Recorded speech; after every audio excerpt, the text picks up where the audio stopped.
dahil sa airtime na ibinibigay nyo sa akin ang ikababagsak pa ng administrasyong ito ko na walang mahanap na tunay na butas sa akin.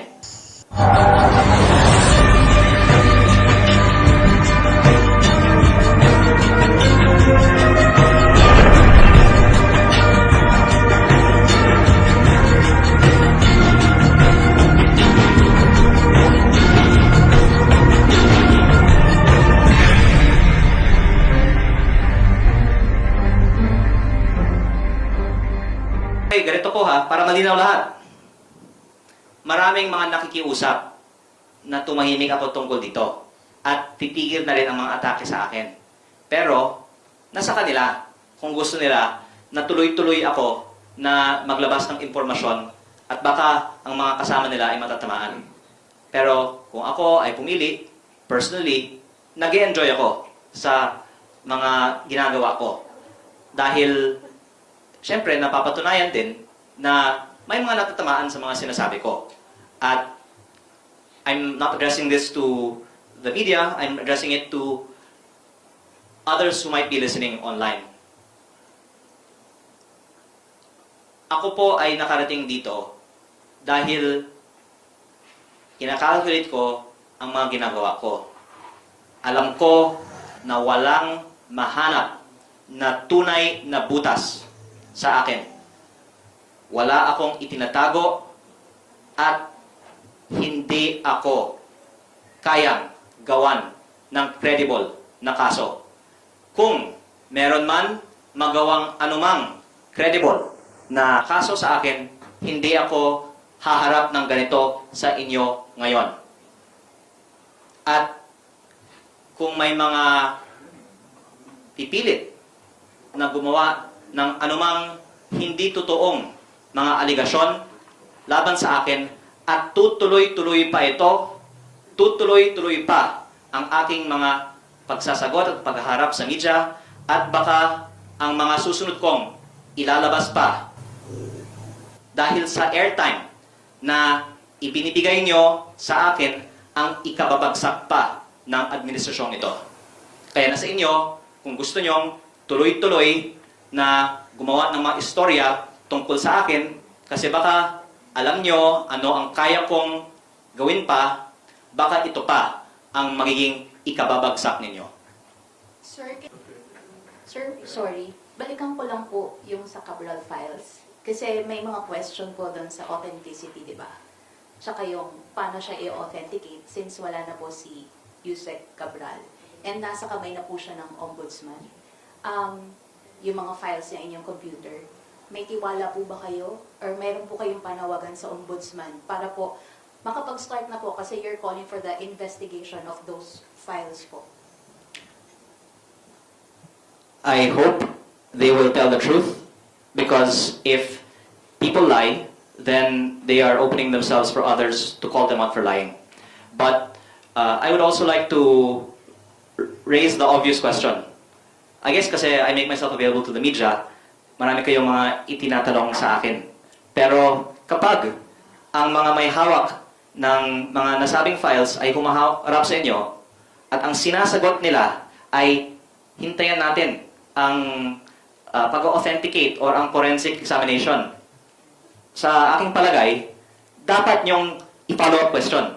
Bakit hindi kayo maglabas ng unofficial copy or pre-authentication copy?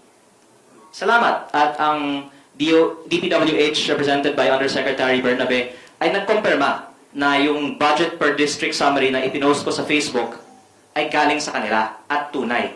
Kasi pati yun, kinwestiyon ng iba na bakit may mga congressman na patay. Bakit ganito ang pangalan nito?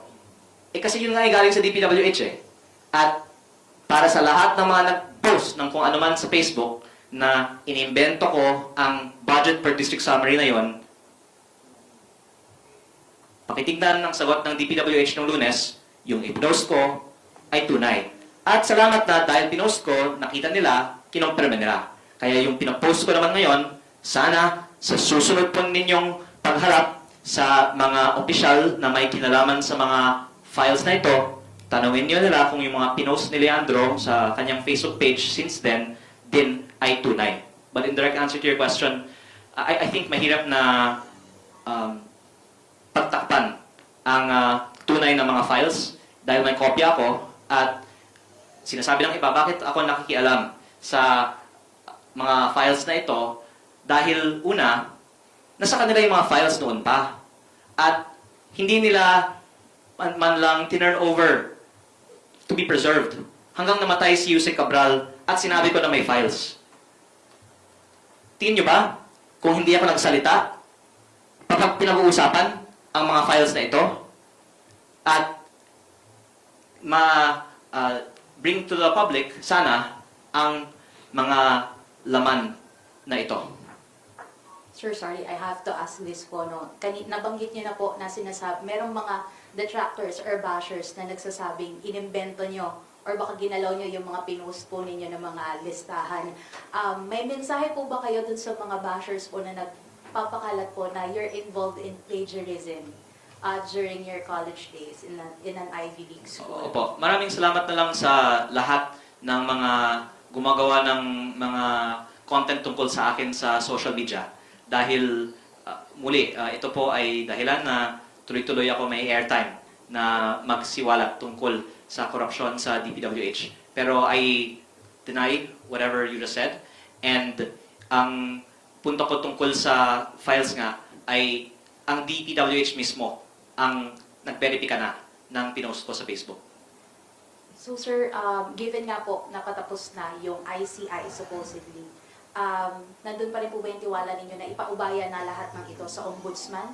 Kakayanin ba ng ombudsman na imbestigahan lahat po nitong mga files na nilabas nyo, yung mga ghost projects? Tuloy-tuloy po ako magbibigay ng aking mga simultaneous na pahayag tungkol sa mga bagay na ito. Lalong-lalo na po, pagbibigyan ako ng airtime dahil sa mga pahayag ng iba. Sir, last na lang po on my part. Nakausap niyo po ba ulit ang House leadership para po, kanina po sinasabi rin niyo you're calling for the investigation po. Meron na po ba kayong follow-up na pakikipag-usap sa House leadership para po mapukpok po itong investigasyon nga po na inyo pong hinihiling?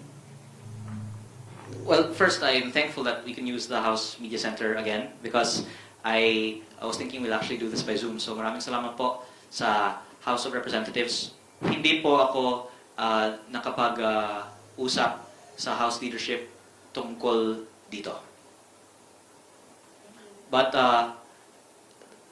alam kong nakakarating sa kanila ang mga sinasabi ko at kung papaano naman nag-a-adjust ang direksyon ng investigasyon the more na may mga nagsasalita sa publiko tungkol dito. Kasi mabuti nga na nagsalita hindi lang ang Senate Blue Ribbon Committee, pati ang Public Accounts Committee na dapat ipasupina ang mga files na ito. Alam nyo, ang gusto ko lang talaga ay mangyari ito. Hindi na ako ang magsiwalat nito. Basta nangyayari ito, tahimik ako. At nung nagsalita ang iba na isupina yan, hindi naman ako nag-ingay na, buti nga, sinabi nila, isupina. Hayaan natin sila, let them get the credit for it. Dahil ang gusto natin, lumabas ang katotohanan and let them take the lead.